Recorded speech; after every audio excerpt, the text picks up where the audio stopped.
Corregidor is one of the historic spots in the Philippines.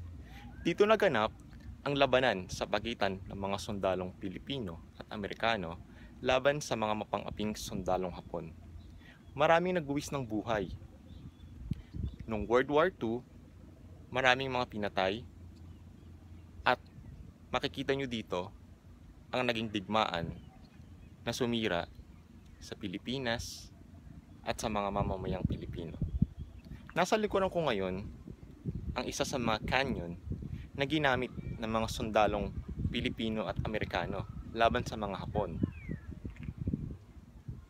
Isa lang to sa mga landmark ng kasaysayan ng Pilipinas sa Corregidor. At makikita nyo rin dito, bukod sa mayaman sa kasaysayan, ang mayamang kapaligiran, dagat, kagubatan, bundok, kuweba, at mga tunnel. At lahat ng mga lugar na to ay napagdaanan namin kanina nang ginanap ang Guerrilla Race Panther, kung saan we conquer a 21-kilometer obstacle race. Lahat ng mga kuweba, tunnel, mga bundok, at kasulok-sulukan ng lupa ay pinasok namin, pati ang dagat.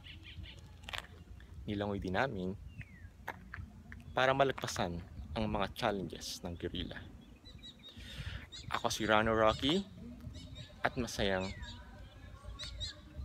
nalagpasan ang mga obstacles at challenges ng guerrilla race.